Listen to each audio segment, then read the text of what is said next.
have a question. I guess it's sort of a concern. You know, the audit report, and certainly this hearing is properly focused on process and contract management and the deficiencies in those areas that impacted project completion and cost. And of course, the delays have been significant.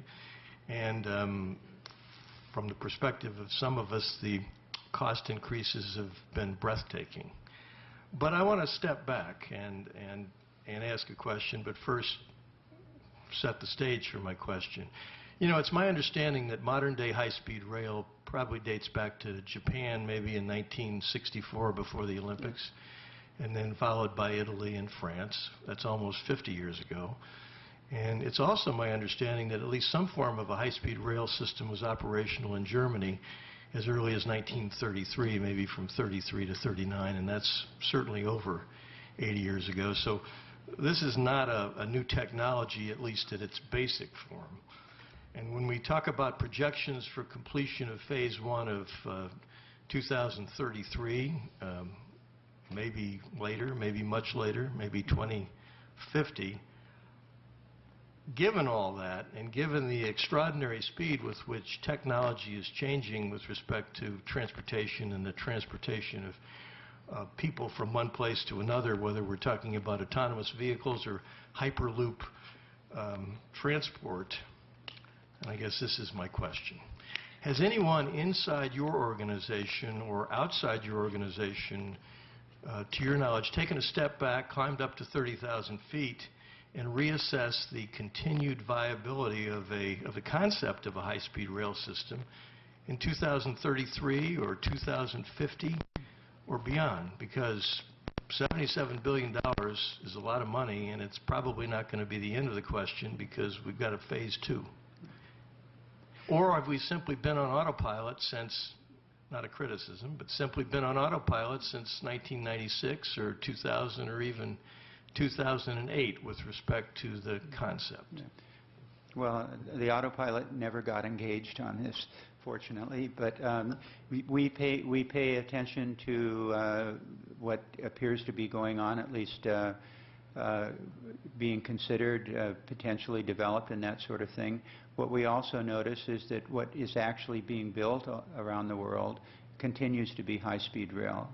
It's a proven transportation alternative at speeds that are greater than any other form of surface transportation.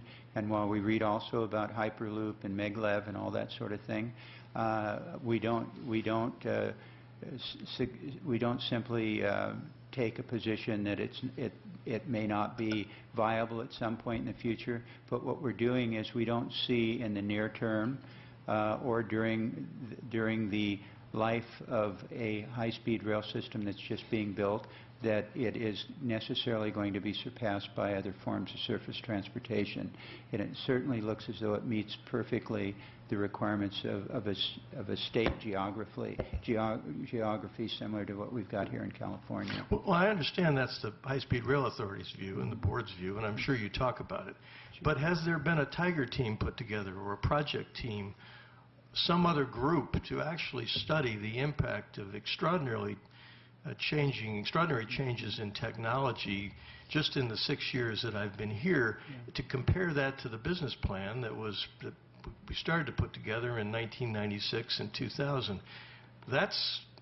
96 is a long time, and 2000 is rapidly approaching 19 years. And I'm just wondering if anybody has really taken this thing down to the roots and taken a look at it, or are we simply moving ahead because we've spent whatever it is, $2.6 billion of $3.5 billion, and we need to keep marching on, or we have to consider what the off-ramp is or how we pay it back?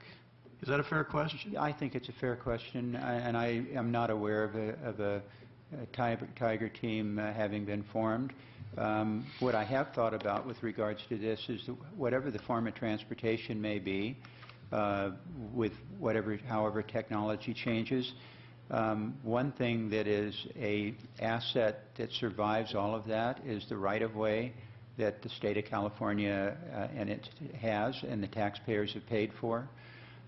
Whether that right-of-way at some point may support Maglev or Hyperloop or some other form of transportation, I really don't know. but certainly it's an asset that is not a lost asset for the taxpayers of the state of California. Well, thank you. I do think, whoever's listening, I do think it's time to maybe at the same time that you continue to proceed forward, marching on, but perhaps it's a time for somebody to take a look at this and really think in terms of futures. Organizations, both public and private, are forming futures groups now, and it's not without good reason, and maybe we ought to do the same thing. But thank you for your testimony, sir. You're thank correct, you, Mr. Chair. Thank you for the advice.